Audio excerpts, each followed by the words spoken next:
Hey everyone, Scott Hansen here from NFL Red Zone. I hope you're checking out 1 hour of 5 Yard Rush, one of the best podcasts on NFL football in the UK.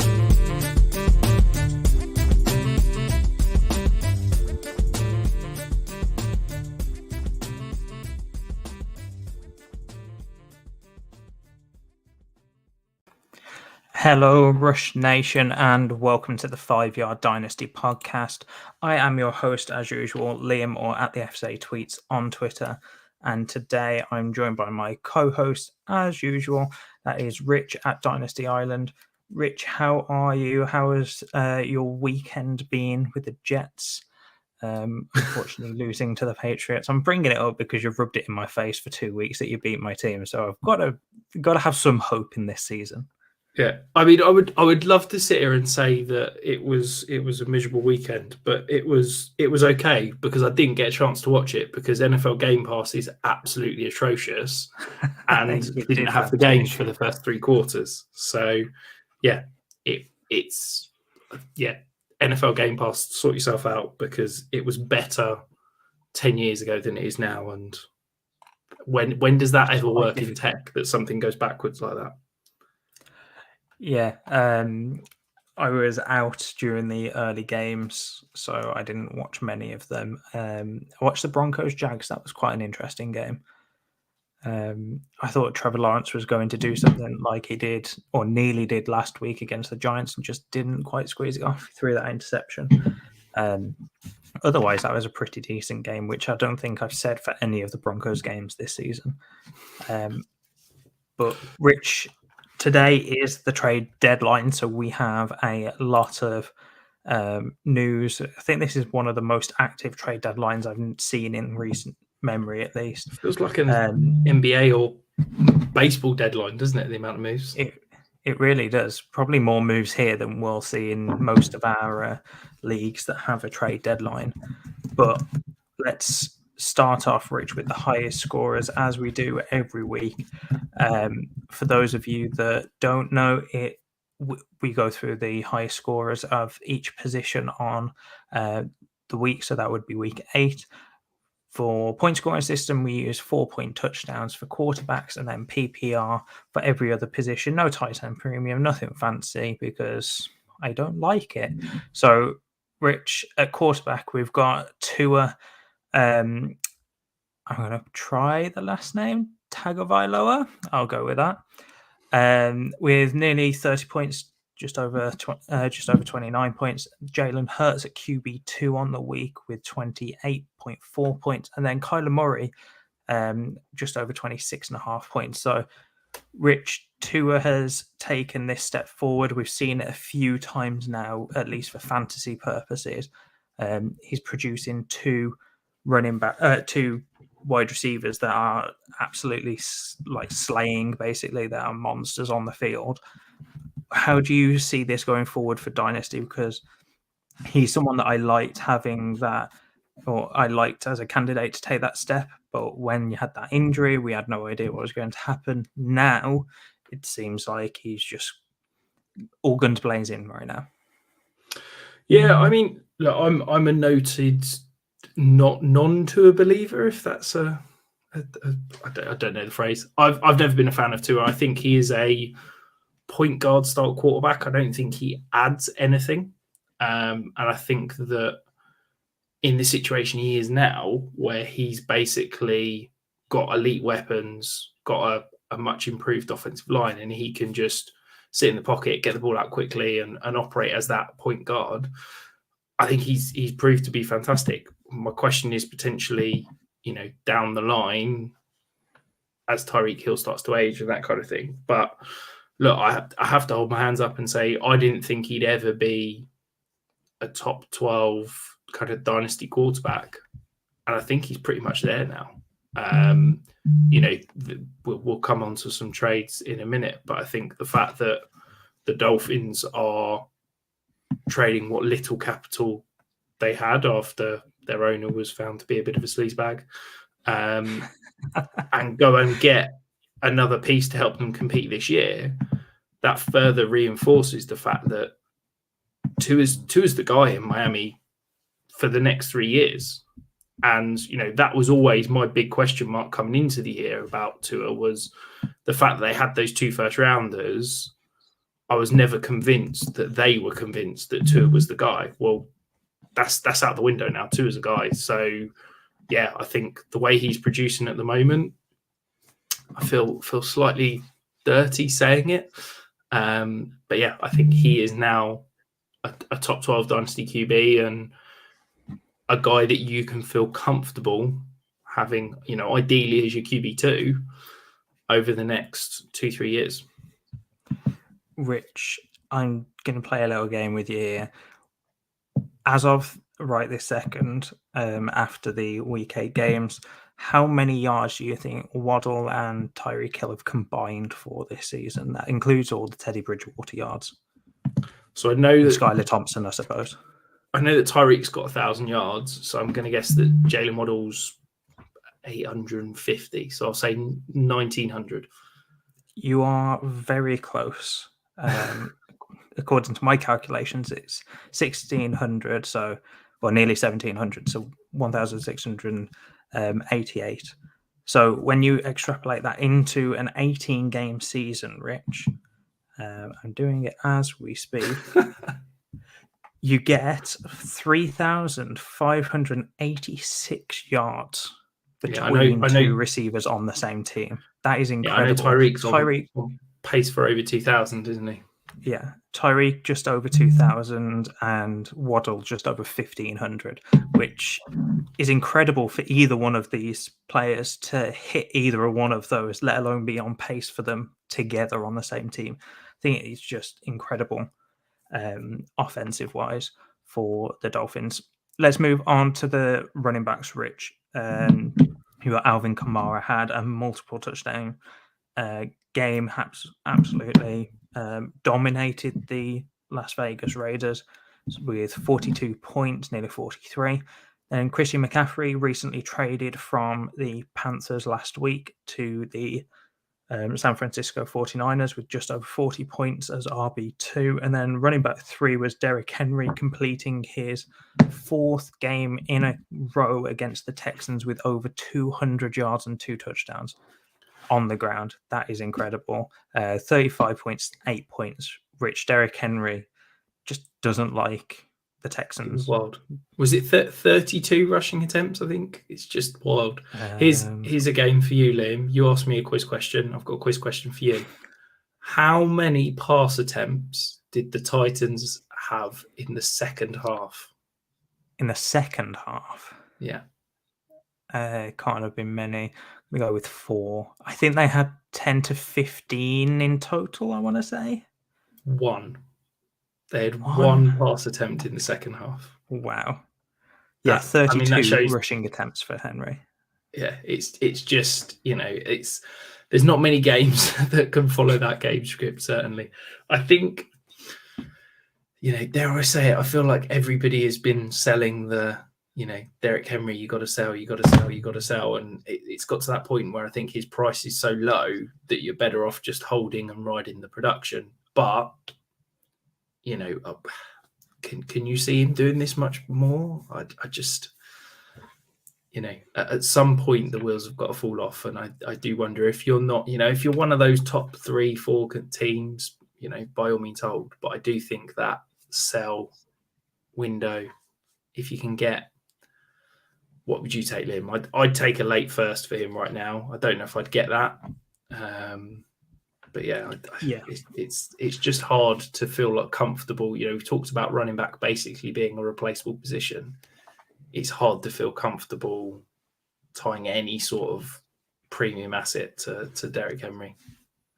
Yeah, I think late first is probably all you're going to be able to get for him. And if you're contending, that is just a smash buy, but you're not also looking to sell for that. I think with the points he's scoring, there's a bit of a difference between what you would want to get compared to what you think you'd get, or that you're actually going to get. Now, Rich, I've been toying with this idea and I want to put this over to you, and I suppose so the listeners can hear your rationale on this.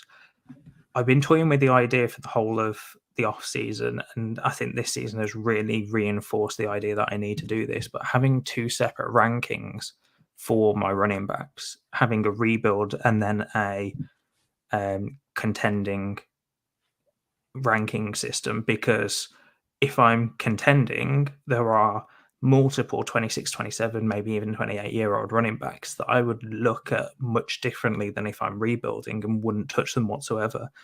And I think that their values vary so much depending on how your team is structured that I really get to the point now, or I've gotten to the point now where I want to do this, where I've got multiple different rankings just so I can. Because let's take Austin Eckler, for example. He's 27 years old, but he's currently the running back 2, I think it is, on the season, even with a bye week under him now. I think this is where we've got to have this discussion. Derrick Henry is another one, Alvin Kamara, Joe Mixon, all these guys we spoke about last week. Basically the whole 2017 draft class. Yeah, exactly. We spoke about it last week, or at least you did, where all of these guys have now got to the point where we're maybe passing them on, and we're probably looking at them falling off. So how do you stand on this? Are you going to stick to your one running backs list suits all, or are you going to maybe come to the dark side and try out this double list? I think I'll always stick to I've got my values, and that's how I like to play, and that's how I like to build my rankings, is based off a value system. And I think that's what I'll always stick to, because I do agree with you that whilst players have different values to players in different scenarios, there is still a inherent value to a player. And that, yes, Austin Eckler to me is worth like a mid first. Now, if I was a contender, I'd probably pay a little bit more than that. If I was a rebuild, I'd probably take a little bit less to get the points off my roster. But to me, his value is still that mid first. And I don't, whilst, I completely get what you're thinking. I think it's a really, interesting idea. And I think that if you're doing rankings based, I think there's definitely value in thinking that way and having that, 2 ranking system. But yeah, I'm perhaps old and curmudgeon and like to stick to my ways. So yeah, I'll stick with my values. But I do think, it's a conversation I have all the times with my patrons is, yes, I'd say this value is the value on a player. But if I'm a contender and I think it's one piece, the piece that'll push me over a top, or if I'm a contender, then I'm happy to overpay. And I think that that's always a conversation that we should be having, rather than just sticking to, this is the value, this is what it needs to be for me to sell, blah, blah, blah. So, Rich, let's move on to the wide receivers, because we are still on the highest scorers. We love a little tangent on this show.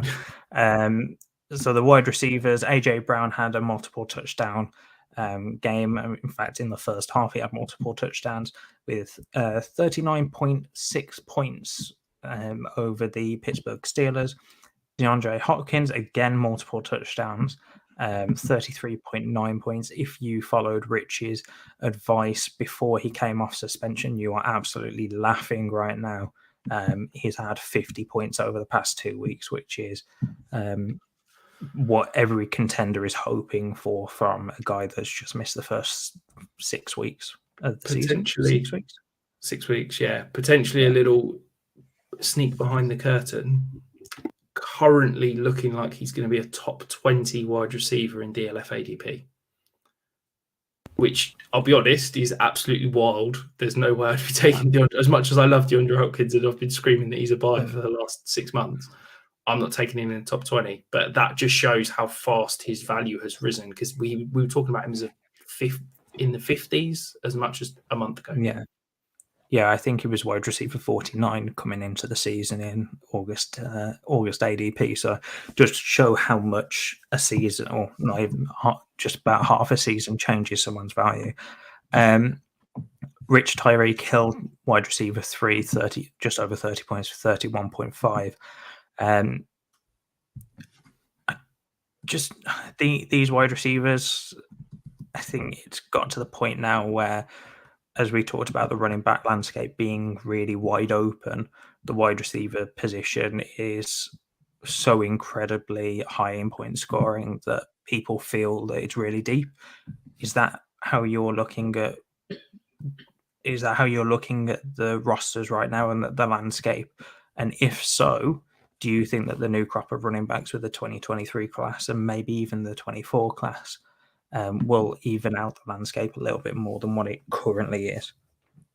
I think wide receiver is always going to be deep. It's going to be a deep position. The way the NFL has transitioned over the last 5-10 years, the amount of 7-on-7 that you see in Pee Wee football and high school football and stuff like that, we see in these 7, 8, 9 good receivers coming out every year. So wide receiver is always going to be a deep position because we're now seeing 3, sometimes 4 on the field at all times. So we're always going to have loads of good wide receivers. But in Dynasty, they're also going to be the more stable assets. They're going to be the ones that have a 6-7 year shelf life rather than a 2-3 year shelf life that a running back does. They're going to, be able to project more consistently because they're not that volume-based position. You have to be talented to command targets, whereas you don't necessarily have to be talented to be handed the ball. I think running back is always going to be a shallower position, and we're always going to have that positional need. But for me, I'd still want to be building around those wide receivers just because I think they're a more bankable asset for future years. So, Rich, moving on to tight ends, just as everyone predicted at the start of the season, we had Tyler Conklin, the New York Jet, former Minnesota Viking, as tight end 1 on the week with 25.9 points. Then Isaiah Likely, the rookie Raven, filling in for Mark Andrews in proper Mark Andrews fashion, having nearly 20 points. And then Kyle Pitts with 19 points as tight end 3. Rich, I've got 2 questions here. One, Isaiah Likely is... What are we seeing from Isaiah Likely right now, especially with how Andrews is injured? But then for the future, do you expect them to kind of move on from Andrews if Isaiah Likely starts to show Andrews' tendencies while he's still on that rookie contract? Or do you think that it's going to be a similar situation to a few years ago where they use both tight ends quite frequently? So I think that, first of all, I really struggled trying to get my head around or decide what to do with Likely. I really liked him in the pre-draft process. I think he was my tight end 2 before the draft. Then obviously he fell a little bit later than I had hoped in the draft, and he ended up going behind the likes of Dolchich and Gianni Woods in my rankings. Now, what he has done when he's been on the field this year has been really impressive. And if he was in pretty much any other offense on any other team, I'd be sitting here saying he's a fantastic asset. He's going to be great. You can bank on him being a tight end 1 for the next 4 or 5 years. And I think he's a really good cornerstone piece to be building your franchise around. The problem is that Isaiah Likely profiles as that kind of modern move tight end. He is a guy that is not going to line up in line 70-80% of the time like a Gronk. He is going to line up in the slot. He is going to line up out wide. He's going to be used in, as a movable offensive piece. That's fantastic. But that is what Mark Andrews is. And as good as Isaiah Likely has been, he is not Mark Andrews. Mark Andrews is the premier tight end in the league in that movable sense, along with Travis Kelce. Okay. So I'm really struggling. I've been thinking about this for the last couple of days. What is Isaiah Likely? Because I don't think he's going to see enough volume in this offense unless the Ravens go and do something that no team has ever done. And yes, I know people will sit here and say, but the Patriots had 2 tight ends that produced and blah, blah, blah.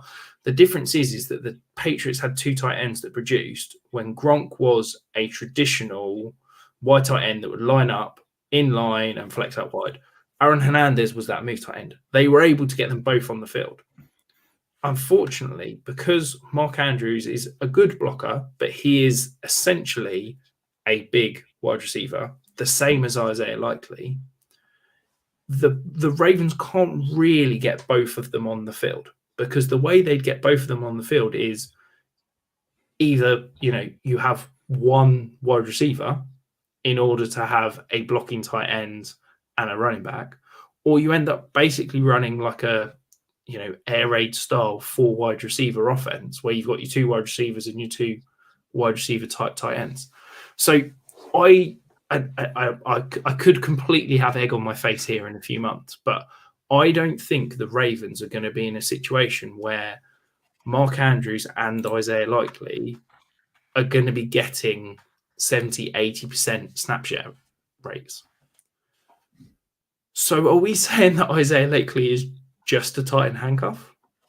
Because I think he's really talented. I think he looks amazing. But I don't think I can invest in a tight end that is basically reliant on one of the best at the position being injured in order for him to see the field at a high rate in order to produce. And yes, he's going to have some blowout weeks. He's going to, have a 40% snap share, but he might catch 5 passes and a touchdown, and everybody will be like, yeah, Isaiah Likely again. Great. Woo.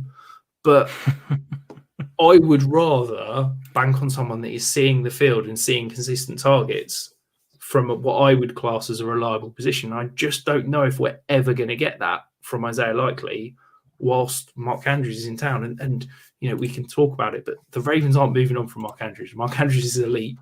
He's going nowhere. So, yeah, I mean, what do you think? Do you think that it's all a mirage, or do you think that they could both hold value? No, I think I'm tending to agree with you here. As you said, they're used similarly. So realistically, you're asking for Mark Andrews to be, or not asking, but you're expecting Likely to pick up Andrews' role when he's injured. So it's tough because my position on tight ends, and if the listeners that don't know by now, it's late or early. It's never in the middle, which is around the RB or tight end 4, 5, 6 range to the tight end 15-ish range. I tend not to take tight ends there. But in this situation, I feel like Isaiah Likely is a sell at this point because people are probably expecting him to be a bit of a bit more than what he is going to be, like you said. And it's weird, isn't it? Because in any other position, you're probably expecting him to be able to pick up some sort of role. Whereas here is the only place where you kind of think it's never actually going to happen. And he's just going to get the odd occasion here or there. So, yeah, it's weird to call him a seller as a rookie that hasn't really done much in the regular season. But I think if you can get 2/3 for him, I'm probably doing something along those lines. Where do you fall on that? I think I need more than that. I think he holds enough value now that I'd need a second. Do you really think you can get a second? I reckon you can get a second. I'm talking Titan Premium, the real. Okay, league. Yeah. But I would take Greg Dolchich over him. I would take Trey McBride over him, and I know that Trey McBride has literally done nothing, and that sounds slightly ridiculous. But yeah, I would take Trey McBride because I think that Trey McBride is going to be a more bankable player. I just think that if it's best ball and you can enjoy those boom weeks that I think are going to come, but I just don't see a world where Likely is a consistent performer. I'm just looking at his snaps here. He's had one game this year above 28 snaps on the field. He's had one. This was the first game where he has lined up as an inline tight end more than 6 times. Like, he is a big slot receiver.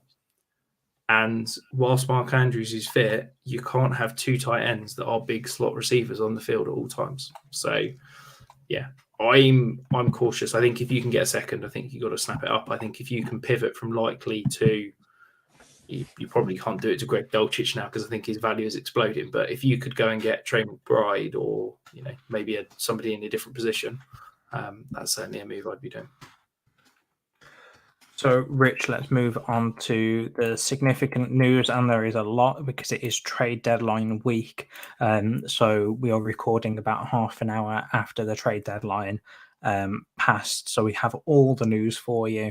So let's start off with one of the big trades. So Chase Edmonds has been moved to Denver. Now, that wasn't the headline for this trade, but it's the fantasy headline. The deal included, Chase Edmonds, more accurately, was included in a deal for Bradley Chubb, the edge rusher. But as Edmonds has now moved to Denver, Rich, you've got Latavius Murray, who has been seeing significant timeshare and production. You've also got Melvin Gordon and then Mike Boone to a lesser extent as well. So where do you kind of see Chase Edmonds here? Because if he couldn't beat out Raheem Mostert, I still have a lot of skepticism around Chase Edmonds and his usage in Denver. I feel like we all have player blind spots, so maybe mine is Chase Edmonds. I just love him a bit too much. But I really like this with Chase Edmonds because I think he has a skill set that no other back, and you listed Mike Boone and Latavius Murray and Melvin Gordon has. And I think that he is going to walk in and carve out a role immediately. I think there is a reason why they'd have asked him to be included in that trade. And I think he's also playing for a contract. I know that he's under contract for $6 million next year with the Broncos, but I can't see them paying him $6 million when they can cut him for nothing when they've got Javonte. So he's playing for essentially to stay in the NFL. So, yeah, I really like it for Chase Edmonds. Maybe that's just a case of me. I've got so many Chase Edmonds shares that I'm sort of convincing myself that it's a good move for him. I think he's going to carve out a role, probably take a week. He might not get a role immediately this week, but I think over, next week and beyond, it should hopefully be back to being fantasy relevant. The issue is I'm not a huge fan of that entire offense right now, as I'm sure not many people are.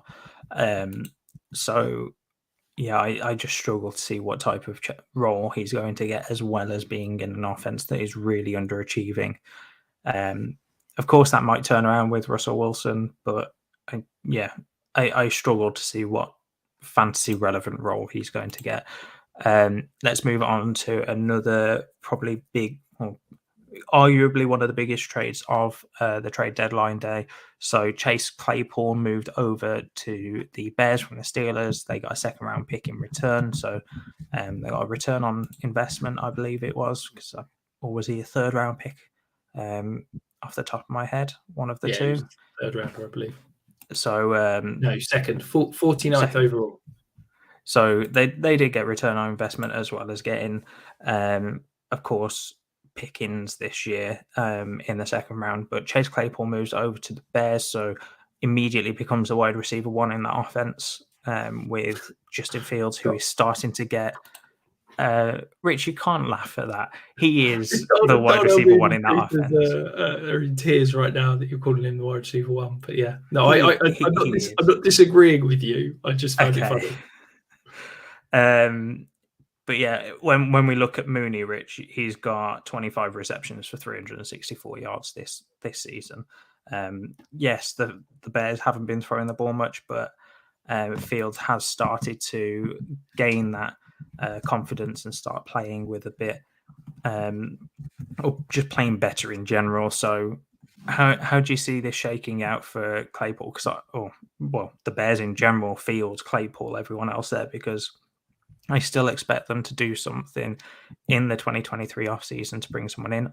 No, I said that last year, but obviously, or last offseason, but that didn't come true.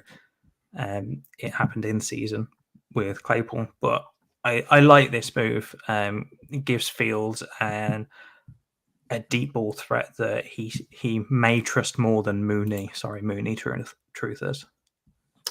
I think this is a fantastic move for the Bears. I think this is a fantastic move for the Steelers. I think this is a fantastic move for Claypool.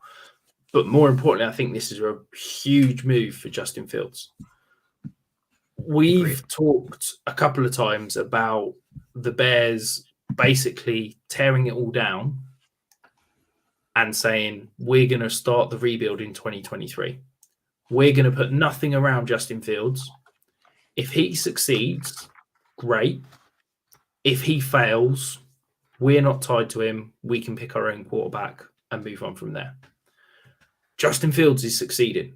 The last 3 or 4 games, if you want to talk from a fantasy perspective, he's been a QB1 each of those, I think it's past 4 weeks. From an NFL perspective, they are now scheming up, and there is enough flash from him that he is, he's never going to be one of these passers that can sit in the pocket and go from 1 to 2 to 3 full field reads. He is being so decisive. He's going 1 to 2 to run. And that's what you want from Justin Fields. I've been really impressed with him the last 3 weeks. And I think that this move, to me, is the Bears saying, right, Justin Fields is our franchise quarterback. We're going to build around Justin Fields now.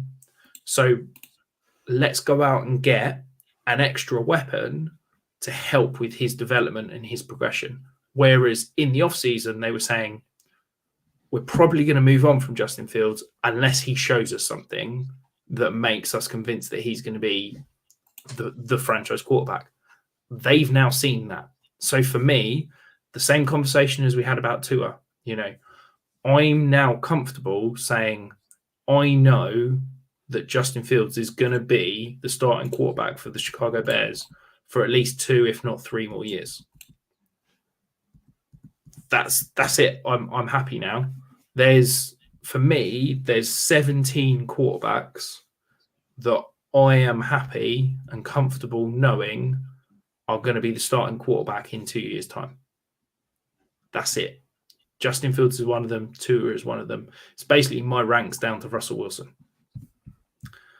So from a fantasy production standpoint, I think this is huge for Justin Fields. I think this elevates him into that QB1 talk in terms of Dynasty QB1s.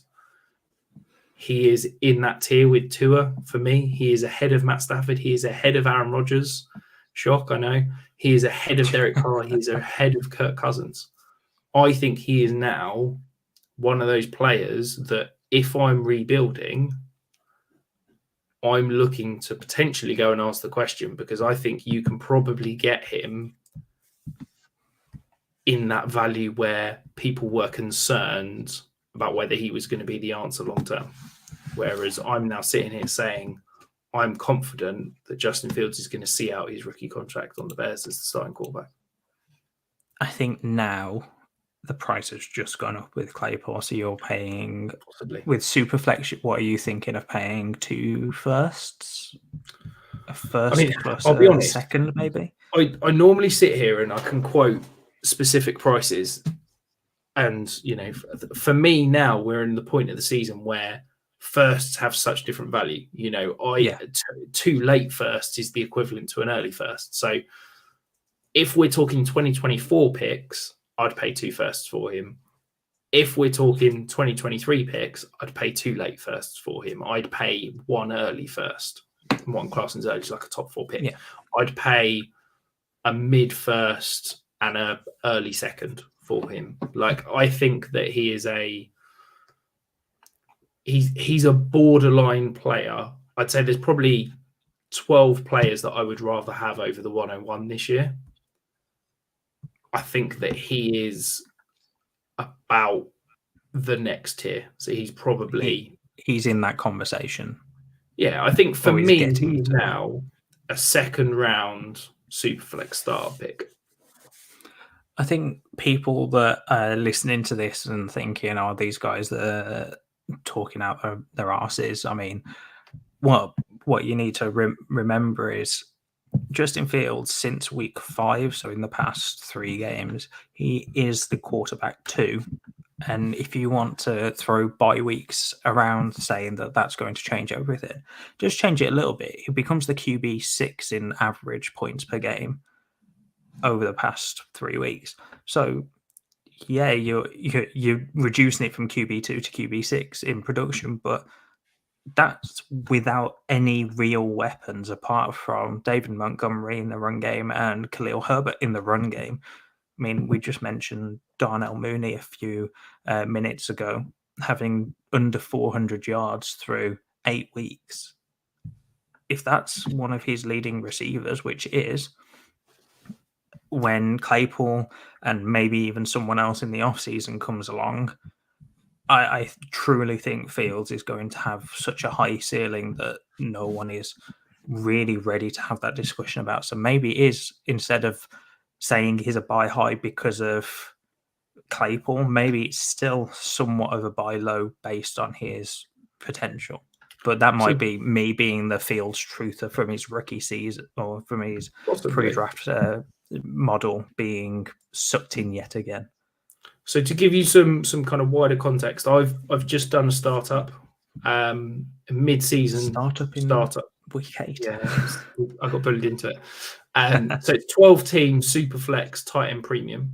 Okay, quarterbacks fell like nothing I've ever seen before in a Superflex draft. It was really weird. They were the first 6 picks, and then basically hardly any went after that. Justin Fields went at the 501, which I'll be honest, I think is incredible value. I'm just trying to load up. I think he was the. Bear with me. I'm just counting 6. 7, 8. He was QB 15 at the 503. Sorry. I think that, as I said, he is now a solid second-round pick in terms of startup value. So he's jumped, in my eyes, at least 3 rounds.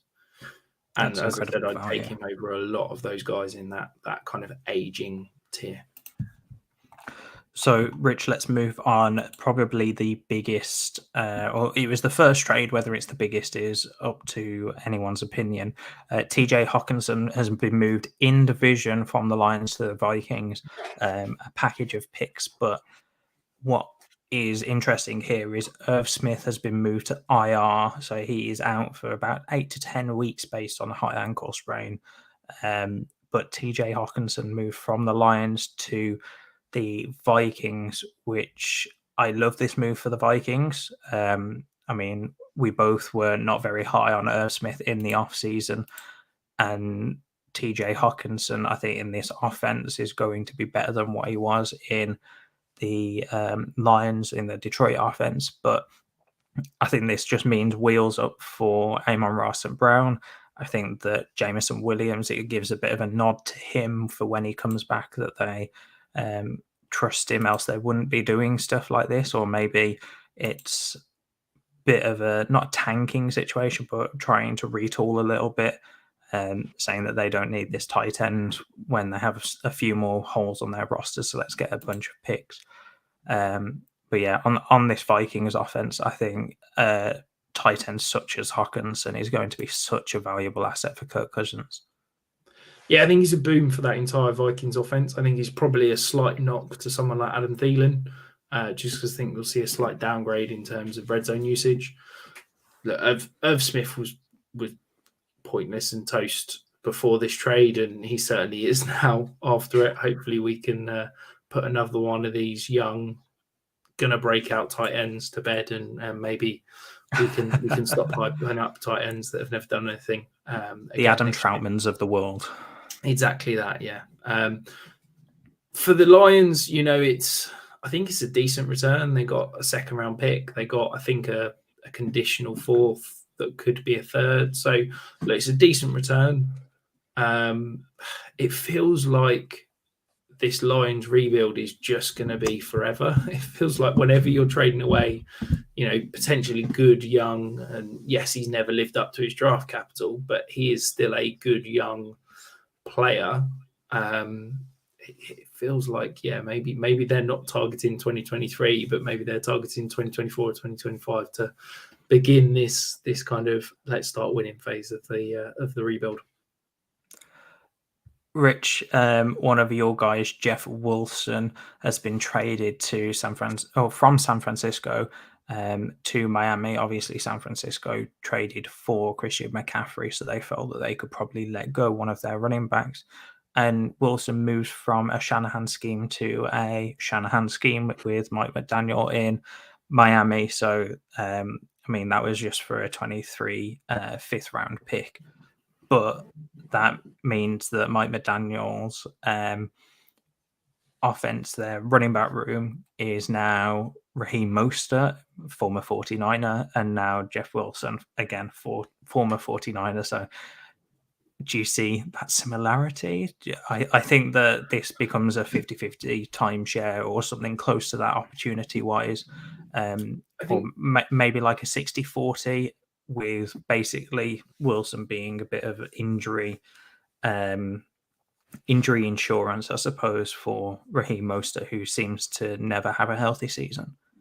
Yeah, I think, look, Jeff Wilson's back to being the best, or maybe not the best, but one of the best backups in fantasy football. You know, he's shown that he can do it. He's shown that he can do it in this offense. Raheem Mostert has got a huge record and history of injuries. And I think that if there was a Raheem Mostert injury, Jeff Wilson steps in and takes over the majority of that role. I think I still think it's going to be probably a 60-65 Mostert leaning if they're both fit and healthy. But yeah, I really like the move for Jeff Wilson. It's certainly recouped a lot of his dynasty value because it felt after the CMC trade, and with Mitchell coming back from injury, it was withering. Rich, and then Calvin Ridley has been traded from the Atlanta Falcons to the Jacksonville Jaguars. Really confusing trade comp. There's the worst it can be is a 23 sixth round pick. The best it can be is a 23 fifth round pick and then a 24th second round pick, with about 5 or 6 different iterations of how that can be built up. It can have a 24th fourth, a 24 third. It's crazy the type of compensation they got for him, and it's all based around it's all unknown at this point because some of it's based around when he's going to get reinstated, some of it's around his timeshares, some of it's around whether he gets a long-term deal. It's all an unknown, and I like the move for Jacksonville because it means that they get a guy on the outside that they have seen in the NFL win outside, which is what they're struggling with right now. And Atlanta, they get him off the books and get appropriate compensation for whatever situation he ends up being, which I think is a great move for both teams. Obviously, Ridley is still serving a suspension that is currently indefinite, but he can appeal to be reinstated in the off season. I think it's in February after the Super Bowl. So Ridley could be on the Jacksonville Jaguars next season. He could also equally not play again. So we don't know at this point. I think it's a good move for all parties. I think it's sensible for the Falcons. I think it's a great, go and get a guy at a reduced price because of the crazy situation. And that's why we're seeing all these crazy kind of caveats put onto the price that Jacksonville are having to pay. I think for me, Calvin Ridley, he has been a great rebuilder's buy. I think he is still that. You might have to wait a couple of weeks just because I think this trade suddenly wakes people up and his price probably goes up a bit. I'd still probably pay a late second for him. I think if he gets reinstated and when he's kind of fit, healthy on the field with Trevor Lawrence, I think he's probably going to be worth at least a late first. I think his fit with Trevor Lawrence is, look, people want to slate him and call him a bust and whatever, because he doesn't have those sexy throws and those big bombs down the field, but he is already one of the 4 or 5 best intermediate throwers in the NFL. And that is where Calvin Ridley thrives. And Calvin Ridley is an elite route runner that can get open in that 10 to 20 to 25 yards area of the field. And I think that he's going to be such a nice fit with Trevor Lawrence that I think as soon as we get rid of all this kind of stuff that's hanging over him, I think he's going to be a fantastic buy. And much like We talked about DeAndre Hopkins through the offseason being an incredible contending buy because the price was reduced for a 6-game suspension, but he's going to be back for the rest of the season. He's going to be back for the playoffs. Calvin Ridley is underpriced because he's suspended. But as soon as he's back, this is a guy that was being held up as a top 12 wide receiver as much as a year ago. Like, this guy is an elite talent. He's going to be paired with the quarterback that I think fits him perfectly. Yeah, I really like Calvin Ridley as long as we see him back on the field. Rich, and then we've got 2 players in the very last trade. This happened just before we went live. We were sorting out the show sheet, and then you mentioned Nyheim Hines had been traded. And then just after we started the show, the compensation came through, and it shows Zach Moss has been also traded within this deal. So Nyheim Hines to the Colts, and then to the Bills, sorry, and then the Colts got Moss, and I believe it was a conditional 5th or 6th round pick, so a later round pick anyway. So I think this is just the Colts taking a shot at Zach Moss maybe being better than Deion Jackson, and being able to fill out a backup role behind Jonathan Taylor. And then Nyheim Hines, this is bad news for James Cook. You said it immediately when the trade came through, and unfortunately, I think it is. And Devin Singletary will remain as some sort of role, but I think that is, again, slightly diminished a little bit. Yes, I feel like we've kind of thrown our whole show sheet out the window and are focusing on this, so I'll try and keep it quick. But I can't quite get my head around. The Bills use their running backs very little in the receiving game, and we see Josh Allen scramble rather than jet the ball down quite a lot. Yet the Bills seem determined to try and find a receiving back. They had Devin Singletary. We've seen Zach Moss. They went out and signed J.D. McKissick in the offseason, who then reneged on the deal and went back to Washington. They've spent a second round pick on James Cook. They've now gone out and traded for Nyheim Hines. It's like they seem desperate to get a receiving back. Hopefully, we're going to actually see him use him, but I'm not convinced. So yeah, I wouldn't go getting too excited for the potential of Nyheim Hines, because I'll believe it when I see it with this Buffalo offense and the way they're going to utilize a running back in the passing game. I agree with you. I kind of understand the Bills thinking, if this is their thinking, that you can swing any one of these guys out in a swing route or in a flat or anything along those lines towards the outside of the field, and a linebacker most likely has to go over, which then opens up the field for Josh Allen to run through. And if not, and they're focusing on Josh Allen, then you've got a wide open running back. So I understand that thinking, but at the same time, they just don't use them in the most optimal way. Rich, we've spent so much time on the trade, so let's whiz through the rest of the significant news. Not many injuries this week, so we had Jamar Chase declared out before the game this week with a hip injury, and he's going to be out for, I believe, 6 to 8 weeks. So monitor that in a few weeks' time, but that is a huge loss for a lot of fantasy teams, considering he was the wide receiver 2 going into the season in a tier with Justin Jefferson alone. And you've got DK Metcalf plays through an injury. We said that this injury wasn't very nice. It was a patellar injury. We said last week you're probably looking at Metcalf being out for a few weeks, and somehow he ended up playing. And I don't know whether you saw this, Rich, but he had the play where he basically became an actor and sold it as a run play, went to block and run off a defender, and then all of a sudden broke into a corner route and scored a touchdown from it. So I don't know whether you saw that, but that was quite interesting for a guy that was meant to be injured. And there's no doubt he was injured, but yeah, definitely an interesting play. It's the best way to block. When back when I played, I was didn't like blocking, so I just, if a corner came in press coverage on me, I'd just stand there, pretend to run a route, and then I didn't have to block him. It's it's next level thinking. And then Rashad Bateman, Probably the only injury news based on those games where he was declared out with a foot injury during the game. Had one target, 0 receptions, played or laid up a dud for a lot of teams. He's going to be out for a few weeks, and then also Mark Andrews was declared out during that game. But the hope is that he is back this week, so I haven't really included him much on here. The biggest names that we're expecting to trade but haven't, guys like Kareem Hunt and Brandon Cooks, they still remain on their teams. That is the Browns and the Texans respectively for those two names.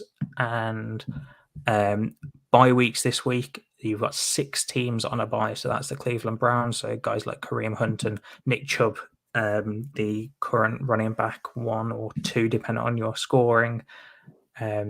Then you've got the Dallas Cowboys, Denver Broncos, New York Giants, Pittsburgh Steelers, excluding Chase Claypool because he's no longer a Pittsburgh Steeler, and the San Francisco 49ers, again excluding Jeff Wilson because he's no longer a 49er. So quite a hefty week, and me and yourself, Rich, have felt that. I don't know whether you've noticed, but while I was picking the flex off player, it was very, very slim pickings because there were it was complete less depth across the board.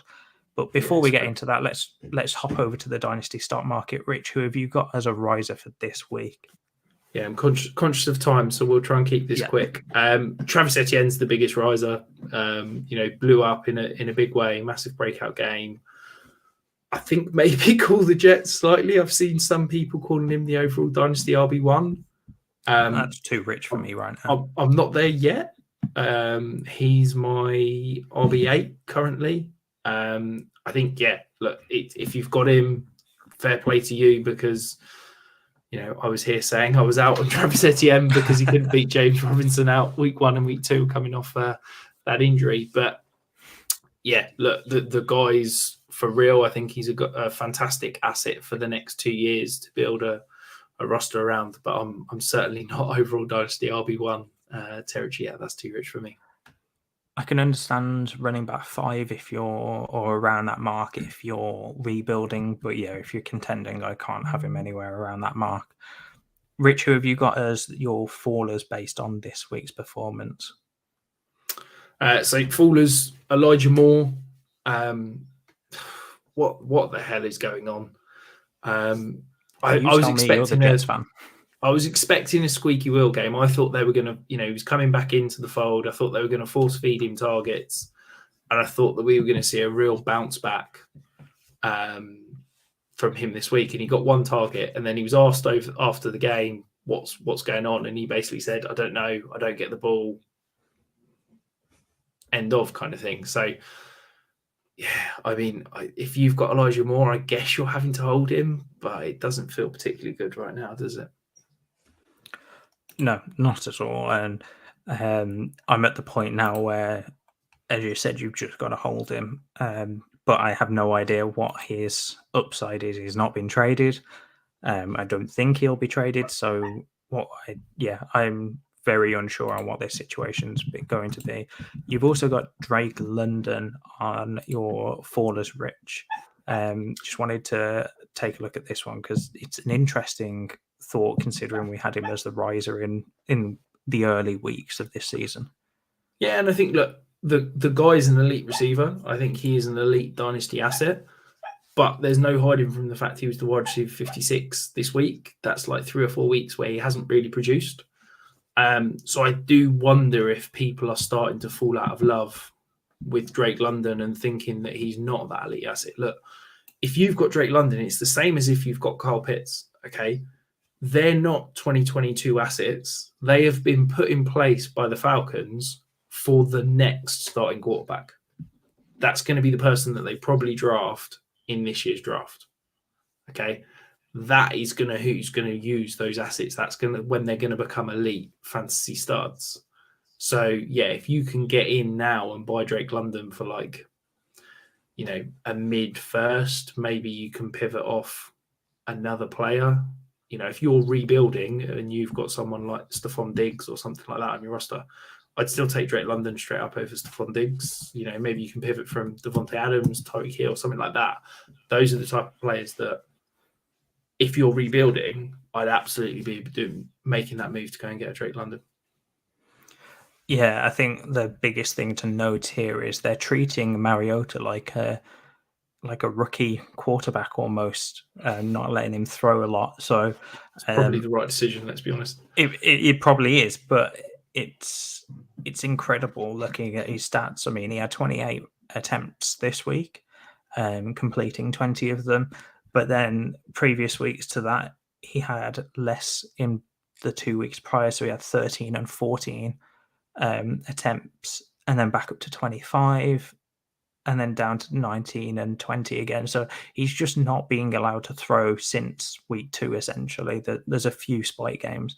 And he's only ever been, over this season, he's only been over 250 yards once, and that was last game where he threw 3 touchdowns and 2 interceptions. So I just don't think they trust him enough to throw. And I think when they get that rookie quarterback, I think that's going to be the way through it. Rich, so you've got the player of the week this week. Who have you got going into? It's a guy that we talked about a couple of weeks ago. Amari Cooper. I think he's still criminally underrated. He's the wide receiver 8 at the moment. Yes, he's going to have some dud weeks. Yes, he's going to have some boom weeks. It's the type of player he is. But we've seen 7 targets, 5 receptions, 131 yards, and a touchdown at the weekend. Yes, he threw an interception, which affected his numbers slightly. But he's currently the wide receiver 8. He is getting a massive quarterback upgrade in a couple of weeks. And you can probably pay what wide receiver 3 prices to go and get him. I think if you've got 2 seconds burning a hole in your back pocket, I reckon that's probably enough to go and acquire Amari Cooper at the moment. I think someone who's just in kind of off-season value mode, I think he's still being undervalued what his production is right now, which is a Dynasty wide receiver 1. I'm disagreeing with that based on the price. I think that he is criminally undervalued. But I think at this point, people have realised that he's putting up points with Jacoby Brissett going into a bye week, and they know that Watson's coming out on the other side. So I understand where you're coming from on that. But I just think that at this point, the ship has sailed again for any type of second or multiple seconds. I think you've got to end up paying a late first, if not a little bit more. I'd happily pay a late first for him right now. Yeah, that's what I was about to say. I'd still pay that, but I think that ship has sailed on multiple seconds. My player this week, Rich, is Tony Pollard. So Zeke was declared out before the game. It was a semi-late outage. I mean, he didn't practice for a lot of the week, if not all of the week. So it was kind of expected to an extent, but he was declared out during the week. And then Tony Pollard had 14 attempts for 131 yards and 3 touchdowns, and then adding 1 catch for 16 yards through the air. So what I wanted to ask you is, how do you value Tony right now, considering that Zeke is probably gone this season? I think it'd be very surprising to me if if the Cowboys kept Zeke around and didn't let Pollard have that backfield, or he gets a backfield elsewhere because he's a free agent, I believe, after this season. Yeah, I think that's the big issue for me, is that he is that free agent. I think if you sat here and said to me, the Cowboys re-signed Tony Pollard today, then I think his value is, worth probably a late first, and he's up into that top 20 kind of running back value. The problem is that who knows where he's going to end up. I think he is a smaller back. I think that whilst he is producing and can show that he can be an elite fantasy option on 10, 15 rushing attempts a game, I don't know if a team is going to go out and say, he's our starting running back. He's what we're going to kind of build our running game around, I think people are still going to view him as a 1A, 1B type back. And I don't know if he's ever going to get that opportunity to be a true bell cow. And so because there's that kind of unknown of where he goes hanging over him, it's hard to value him too highly. I think I wouldn't pay a late first for him, but I think in order to go and get him, that's what you've got to pay right now, particularly off this last week. So yeah, I think if you've got Tony Pollard and you can sell him for a late first, then yeah, I'd absolutely be doing that. So Rich, let's move over to the flex off for the new listeners. It's a friendly competition where myself and Rich go head to head every week and pick a player in flex considerations. The way that we define that is using the Fantasy Pros ECR to pick outside of the top 36 wide receivers, top 24 running backs, and the top 12 tight ends. And because it's flex, not super flex, well, there's no quarterbacks allowed us. We'd just pick a quarterback every week. So, Rich, last week you picked Wan'Dale Robinson. I picked Donta Foreman. For those of you that haven't looked at the scores or live under a rock, Donta Foreman nearly outscored Wan'Dale by about 30 points. Sorry, Rich, I had to throw that out there. So I did take the point for last week, which puts us at 4 in my favor, 3 in yours after your 2-win streak. I just couldn't be in a deficit. I haven't been all season. We've either been even or I winning, so just couldn't allow you to do that to me just yet.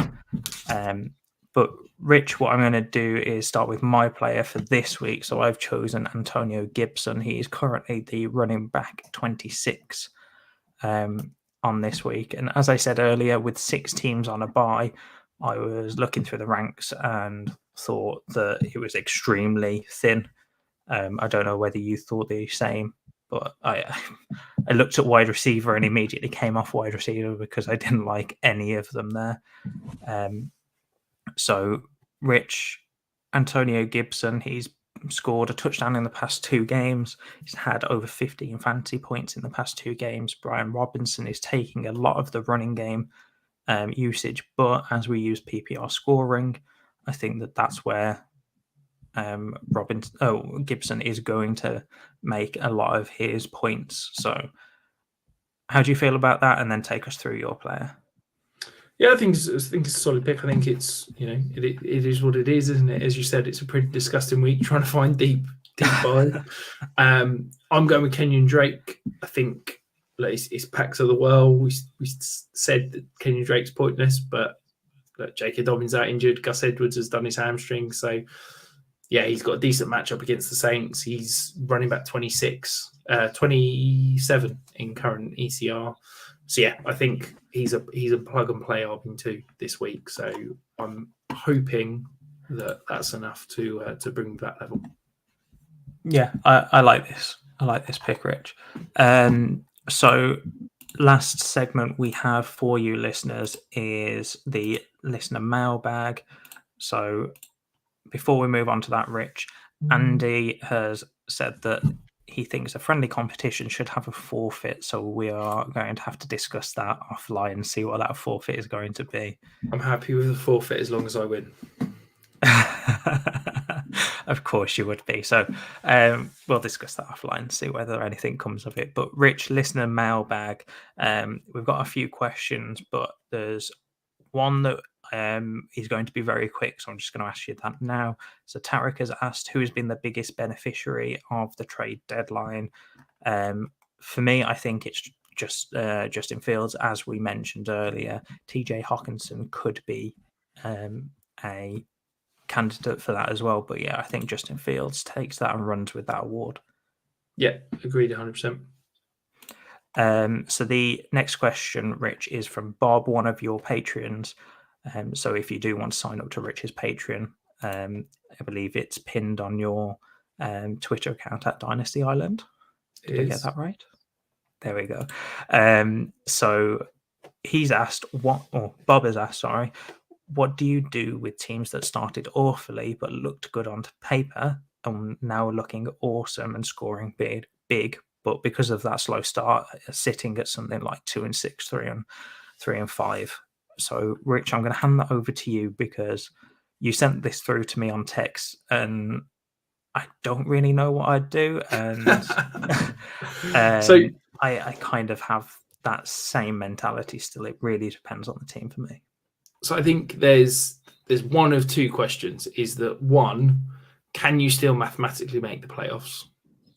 And two, if you can't. So if you can mathematically still make the playoffs, I think you've got to go for it. I think if the team's that good and looking good and scoring big, go for it, because yes, we talk about avoiding that horrible middle ground, but if your team's really good and just had a slow start and catches one or two breaks, you could go in as a 5th or 6th seed into the playoffs and still win the title. I think if you're mathematically eliminated from the playoffs, then I think what you probably need to do is look at what we talked about a few times of that retooling rather than rebuilding. So start looking at, right, I'm competing in 2023. What parts of my roster are going to be there? So you sell off any asset that you think is going to be a declining asset between now and 2023, whether that be a potential free agent, whether that be someone towards the end of their career, that aging option, that kind of thing. What I would also consider doing in that scenario is you want to maintain as much roster value as possible. You want as many good players on your roster as possible, but you also want to kind of make your team slightly worse so that pick's a bit better.